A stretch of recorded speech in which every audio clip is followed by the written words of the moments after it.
గతంలో అనేక యాప్ల భారం మీ పైన పెట్టారు. చదువుకొని ఎక్కువ ముందల టాయిలెట్లు ఫోటో తీయాలి, మధ్యాహ్నం భోజనం ఫోటోలు తీయాలి, ఇదే గోల్ నడిచేది. పాదయాత్రలో కూడా నన్ను ఉపాధ్యాయులు కలిసి వాళ్ళ సమస్యలు నాకు చెప్పారు. అది నేను అధికారులు కూడా చెప్తాం జరిగింది. ఇంకా రాబోయే రోజుల్లో కూడా ఉన్న చిన్న లోటుపాట్లు ఏమున్నా సరిదిద్దుకుని మేము ముందరికి వెళ్తామని ఈ సభాముఖంగా ఉపాధ్యాయులందరికీ నేను తెలుపుకుంటున్నా.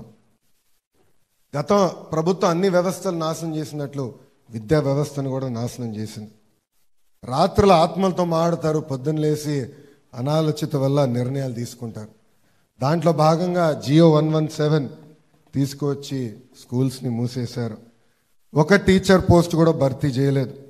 ఇంకా విద్యార్థులు ఉపాధ్యాయులు సిద్ధంగా లేకపోయినా 1000 పాఠశాలల్లో ఏకంగా సిబిఎస్ఈ ఎగ్జామ్స్ కూడా తీసుకొస్తాం. చాలా చాలా బాధాకరం. నేను కూడా సిబిఎస్ఈలో చదివిన వ్యక్తినే. కానీ సిబిఎస్ఈ బోర్డు ఎగ్జామ్ వస్తుందంటే నాకన్నా కంగారు పడింది మా తల్లి.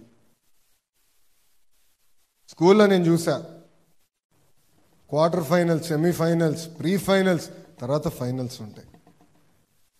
నేను ఇమ్మీడియట్గా గౌరవ సెక్రటరీ గారితో చర్చించి ఎగ్జామ్స్ ఏర్పాటు చేస్తే 90% మంది విద్యార్థులు ఎగ్జామ్స్లో ఫెయిల్ అవుతాం జరిగింది. అంటే ఎలాంటి ప్రిపరేషన్ లేకుండా సంస్కరణలు తీసుకొస్తే ఇదే సమస్య. గతంలో చూసాం, టోఫల్ అన్నారు, ఐబీ అన్నారు, కానీ ఆ శిక్షణ ఇచ్చే ఏకంగా ఉపాధ్యాయులు లేని పరిస్థితి. 10 కోట్ల రూపాయలు అలాంటి కార్యక్రమాల్లో ఖర్చు పెడతాం. చాలా చాలా బాధాకరం. సంస్కరణలు తీసుకురావాలి, కానీ అందరితో చర్చించాలి, వ్యవస్థలను తయారు చేయాలి. ప్రత్యేకంగా విద్యా వ్యవస్థల్లో ఒక రోజుతో సంస్కరణలు తీసుకురాలేం. ఈరోజు మనం తీసుకున్న నిర్ణయం లక్షలాది మంది పిల్లల పైన భారంగా మారచ్చు, లేదంటే వాళ్ళ భవిష్యత్తు మార్చచ్చు.